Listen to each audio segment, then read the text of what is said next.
to the entertaining Talkin' Sports.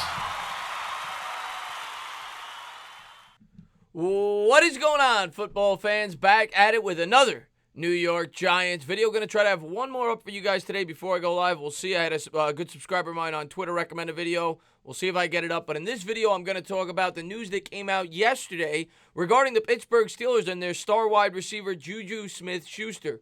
Juju Smith-Schuster 2 years ago broke onto the scene. The former second-round pick, who's predominantly a slot wide receiver, caught for over 1,400 yards. We'll get into all the numbers. Of course, last year, Ben Roethlisberger went down very early in the season. It might have even been week 1, if I remember correctly, and that definitely hurt him. Schuster also sustained an injury, and Antonio Brown left, which obviously added extra attention on Schuster, and he proved not to be as productive for all of those reasons. Who knows how he would have played the entire year had he had Ben Roethlisberger behind center and remained healthy in an expanded role. We'll never know. But when he's been at his best, it has been in the slot. Schuster, though, no doubt about it, will definitely add to the free agency class next year at the wide receiver position. And without me looking at it, I'm going to have a video up on this probably within a week, looking at next year's free agency class. I would imagine he'd be the biggest name at the position in free agency, if not among the top 2 or 3, being that he's one of the top 15 or 20 wide receivers in the league. You know, I don't think anybody would debate that, especially when you factor in his age. He's only going to be 24 years old next season. Now, of course, he's under contract next year. It's his 4th year in the league. The reason why there's no rookie option is because he wasn't a first-round pick. Only first-round picks get the 5th-year option on the rookie contract. Now, the Steelers have made this a history in the past. You look at all their top wide receivers, they almost always hit the open market. Antonio Holmes, Antonio Brown, obviously he was a lunatic, and he forced his way out via trade. Le'Veon Bell, the very talented running back, was set at the open market, and the other guy that was mentioned in this article by The Athletic, and we'll get into the quote, was James Conner, the guy that filled in for Le'Veon Bell. And one thing I'll say about the Steelers, love them or hate them, they do things right. They don't overpay for players. They draft very well, and they very rarely spend big in free agency, especially at the wide receiver position. Outside of Hines Ward, it's very rare that you see a guy there for an extended period of time.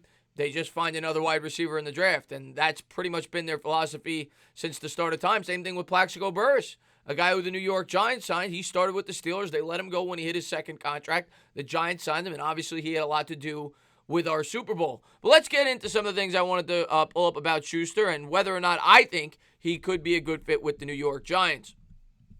Here is, where the story came from. A pair of Pittsburgh Steelers explosive offensive playmakers are heading into their contract year and could be looking to join new teams in 2021. The other thing that adds to this speculation, by the way, I meant to point out, was that the Steelers drafted a wide receiver in the draft. I believe they drafted Claypool, so that only adds to the speculation that they may move on from Schuster. In a Q&A session with the Steelers fans, Ed, I think it's pronounced Boucher, of The Athletic, which is the same website that Jay Glazer works for, said that he believes it is not likely that the team re-signs wide receiver Juju Smith-Schuster and running back James Conner. More precisely, when asked about the potential of the Steelers re-signing these players, Boucher said no in regards to Conner and not likely regarding Smith-Schuster. So it seems as if there's at least a very realistic possibility that Juju Smith-Schuster will become a free agent next year in an offseason where the New York Giants may very well need a supreme wide receiver. Now, of course, the draft, as I talked about yesterday with my Corey Davis video, who may be a better fit for the New York Giants for the simple reason he's an outside threat. He's going to cost a lot less.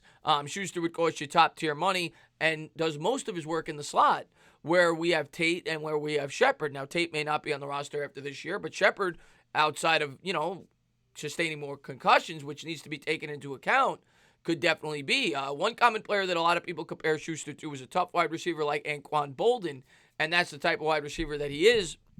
But I don't know if he's the perfect fit for this system and the type of wide receiver that the Giants would be looking for if they had the opportunity to draft one of these supreme wide receivers in next year's draft.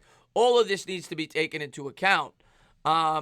Next thing I wanted to pull up for you guys was his stats. Obviously, second-round pick, came into the league in 2017, played fairly well. 58 catches, 917 yards, 7 touchdowns in his rookie year.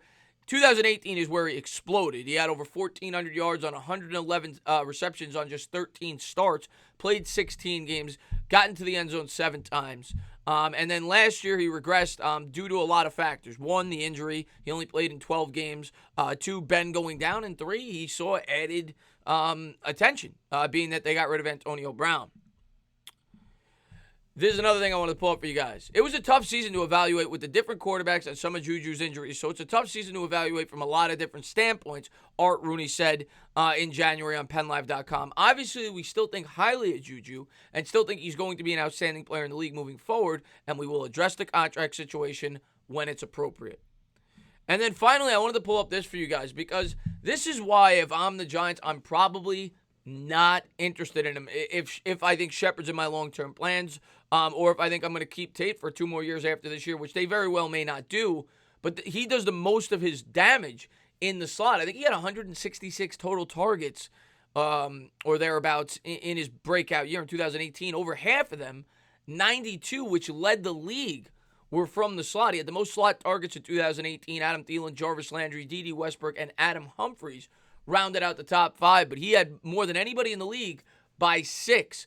And being that Shepard and Tate are better known to be in the slot, I would think the New York Giants would want more of an exterior threat and one like a Corey Davis, who I think is a better fit, or one in the draft. But Corey Davis wouldn't cost you nearly as much as Schuster, being that he hasn't had the same success that Juju has had in the league. But I do think he fits what we need more than a guy like Juju. Now, Juju very well may be a great outside threat. He would have had the opportunity last year had you had a healthy Ben, had Brown not gone down. He's tall enough. He's 6'1", runs about 4.55, I think, at his, during the combine. But that was the book on him coming out of college. I looked up on it before the video. The book was that he doesn't have unbelievable separation skills. He's a tough, strong receiver, a very crisp route runner. But I don't really view him as that much of a vertical threat. You go back and look at his average yards per catch, it's around 12 or 13 every year. And to me, he projects more to be a slot receiver. I don't think he's an exclusive slot receiver, but I think that is he does a lot of his work in the middle of the field.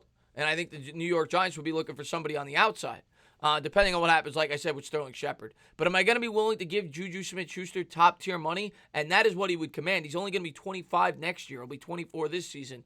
He's going to command a lot of money. You're talking $19, $20 million, maybe even more with the increased market. If it does, in fact, increase, we have to wait and see with everything that's going on in the world right now, if that does happen.